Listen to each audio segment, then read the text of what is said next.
Сәлем қалдарыңыз қалай, көңіл күйлеріңіз қалай? Мен сіздермен бүгін бақытты болудың екі құпиясымен бөлісейін. Сіз егер бұл құпияны білетін болсаңыз, ешқашан бақытсыздық туралы ойланбайсыз, бақытсыз болмайсыз.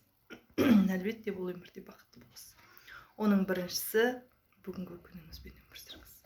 Сіз дәл бүгінгі күніңізбен өмір сүретін болсаңыз, ешқашан ертең не болады деген ойымнан арыласыз. Және де бүгінгі күнгідей сіз ертең Алла нәсіп болса жас болмайсыз. Бүгінгі күн ертеңгі күннен қарағанда сіздің жастығыңыз, сіздің бақытыңыз, сіздің мүмкіндігіңіз. Сондықтан бүгінгі күнді ешқашан ертеңге айырбастамаңыз. Ертең деген иллюзияға сенбеңіз. Бүгініңізбен өмір сүрсеңіз, бүгініңізді бағаласаңыз бақытты боласыз. Екінші, ешқашан өзіңізді өзгелермен салыстырмаңыз.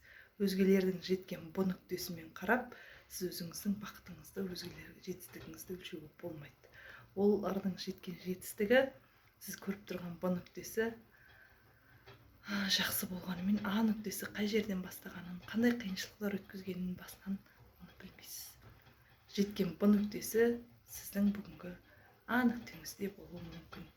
Сіз болашақта бұдан да керемет ғажайыптарға жетуіңіз мүмкін. Ал біреумен салыстыру арқылы сол келе жатқан мүмкіндікті, өзіңіздің үлкен жетістіктеріңізді, өзіңіздің жазылып қойған тағдырыңызды өзгертіп алуыңыз мүмкін. Сондықтан ешқашан өзіңізді өзгелермен салыстырмаңыз және бүгінмен өмір сүріңіз. Сонда сіз бұл өмірде бақытты боласыз. Бақытты болудың осындай екі құпиясы бар. Осыны біліп жүріңіз. Осыны білген адам ешқашан бақытсыз болмайды.